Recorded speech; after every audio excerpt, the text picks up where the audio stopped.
ہمارے ایک دوست نے ایک واقعہ سنایا تھا قبر کے عذاب کا, مجھے یقین نہیں تھا, میں نے کہا ایسا نہ ہو ان کے دماغ میں تخیل ہو, تو میں نے اس کی تصدیق کروائی اس علاقے میں, اس گاؤں میں, اور لوگوں کو کال کر کے پوچھی ایسا ہوا, انہوں نے کہا ایسا ہوا ہے. پھر مجھے یقین آیا.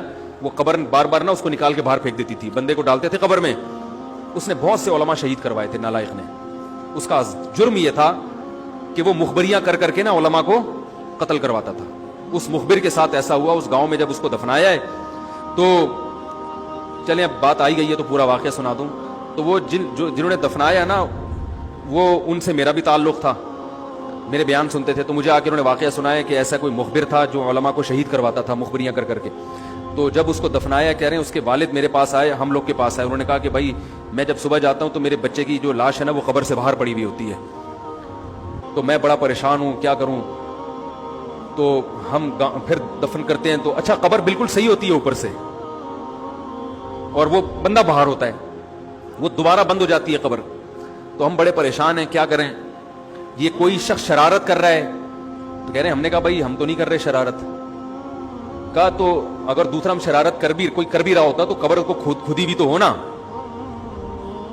تو انہوں نے کہا, پھر یہ مشورہ انہوں نے ان کو دیا کہ تم ایسا کرو, لڑکا جو قتل ہوا, جو مرا تھا نا, جو قبر میں تھا, جس کی لاش باہر, نوجوان تھا, وہ بڑا مخبر آدمی تھا, وہاں کے گاؤں کے لوگوں نے بتایا. تو اس کی لاش جب باہر پڑی ہوتی تو باپ اور بھائی کو لوگوں نے مشورہ دیا اس لڑکے کے کہ تم لوگ رات کو قبرستان میں جا کے بیٹھ جاؤ,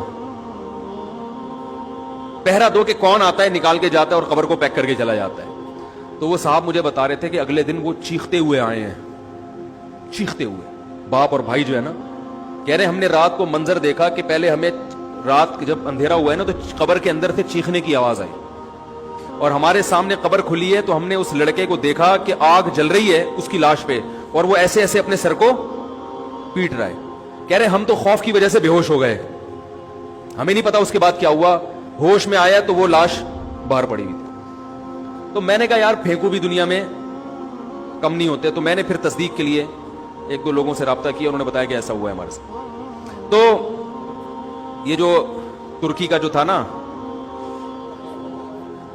عطا ترک, وہ مصطفیٰ کمال کو میں اکثر بیچارے کو کمال عطا ترک جو ہے نا, تو وہ غلطی سے کئی دفعہ میں نے کمال عطا ترک کے چکر میں مصطفیٰ کمال کا واقعہ بیان کر دیا. وہ مصطفیٰ کمال کا نہیں ہے, وہ کمال عطا ترک ہے. تو بھائی مصطفیٰ کمال اگر سن رہے ہو تو پیش کی معذرت. تو کمال عطا ترک کا بھی یہی ہوا ہے, مسلمانوں کا قاتل تھا, علماء کا قاتل تھا. ترکی سے خلافت اسلامیہ کو اس نے ختم کر دیا. بہت یہ جو آج جو کچھ دنیا میں ظلم ہو رہا ہے اس سب کی بنیاد رکھنے والا عطا ترک ہے. خلافت عثمانیہ ہوتی تو نہ کشمیر کا مسئلہ کھڑا ہوتا, نہ بوسنیا کا مسئلہ کھڑا ہوتا. یہ ساری مصیبتیں جو آئی ہیں, مسلمانوں کا جو اتحاد ختم ہوا, اس کے ساتھ بھی ایسا ہی ہوا. اس کو جب قبر میں دفنایا, قبر نے باہر پھینک دیا, نتیجہ یہی نکلا کہ اس کی قبر زمین کے اوپر ہے. تو وہ جو اس کے فالوورز ہیں وہ کہتے ہیں دیکھو ہمارے حضرت اتنے پہنچے ہوئے ہیں کہ اوپر دفن ہے. تو جو بوڑھے بوڑھے لوگ ہیں نا ترکی کے, وہ آپ کو بتائیں گے کہ یہ محترم کو زمین نے قبول نہیں کیا, نکال کے باہر. تو بعض دفعہ قبر خود بتا دیتی ہے, بعض دفعہ. اچھا مجھے چلیں چھوڑیں, بات سے بات نکل جائے گی, وہ ہمارا موضوع رہ جائے گا. تو فرشتہ کہاں پہنچا, قریب, ہاں واپس چلا گیا تھا فرشتہ, ٹھیک ہے. تو وہ بالکل قریب آ کے واپس چلا گیا. تو ایسا ہوتا ہے, بعض دفعہ ہوتا ہے, ایسے واقعات ہیں بہت سارے.